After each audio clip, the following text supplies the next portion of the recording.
Hi, I'm Maggie Noe.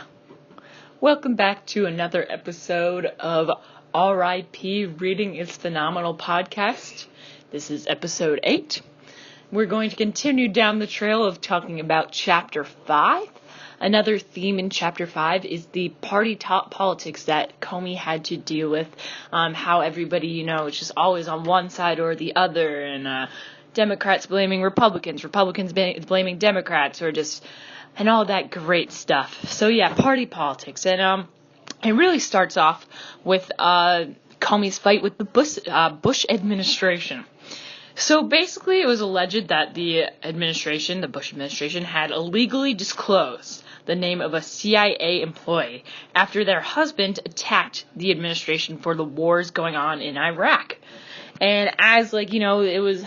the scandal was investigated. It actually came out that multiple Bush officials had released the name of the CIA employee, and a lot of them were just unintentional, I guess, and they're just saying, oh, it's just gossip. They call it gossip. There's a difference between intentional and non-intentional, and I guess non-intentional is called gossip. But one of the highest Bush aides was Louis Scooter Libby.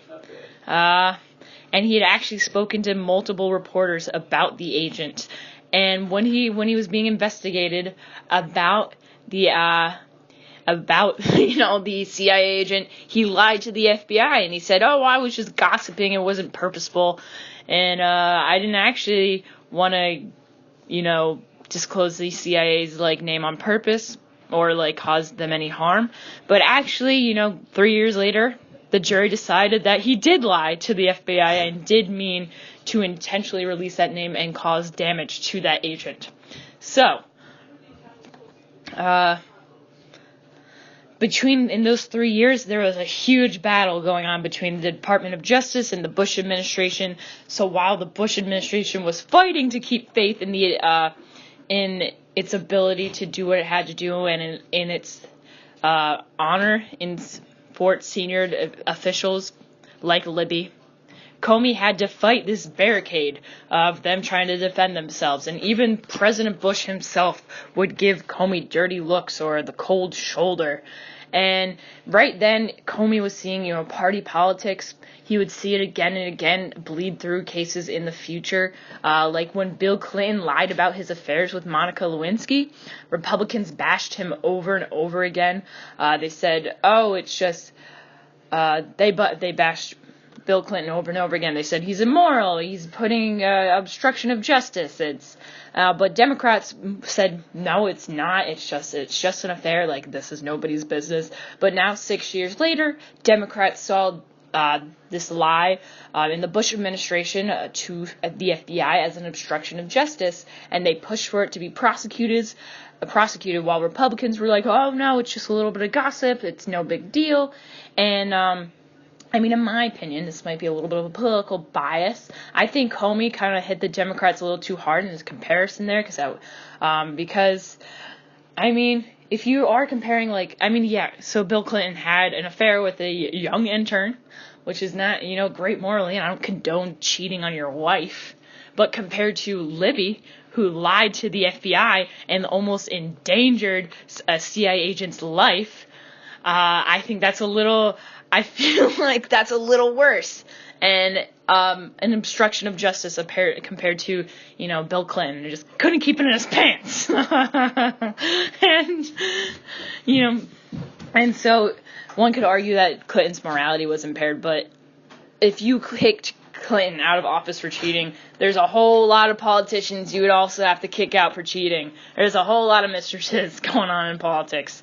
And it doesn't make it right, but you can still learn your lesson, and I feel like it's a little less severe. And also Libby is basically attacking the CIA agent's husband's freedom of speech, the First Amendment. He put his life on their husband, the CIA agent's husband, at risk because of his opinions. And so that's just petty and awful, and it goes beyond having a love affair with a young intern. And so also just looking at things in black and white really doesn't get us anywhere. And I think we're just incredibly set in our ways these days. We only look at the black and white. There's very little in between. But it's like common sense. And the party politics really does make us look at these extremes. And because there's a difference between lying to the FBI and putting somebody's life at risk and cheating on their wife. But nobody wants to be in the wrong, and nobody wants to lose support, and everybody wants to make sure that their voters continue to support them, and that their opponent, they want to dismantle their opponents in any way possible. It doesn't matter if they're taking it to the extreme. So that's kind of like just Comey's view in this chapter about party politics, how it can really be incredibly damaging, because it makes people choose a side when a lot of times there's a lot of in between. So yeah, and that was episode 8 of RIP Podcast. Thanks for listening again, and have a great day, everybody. Or just Mr. Leach. All right.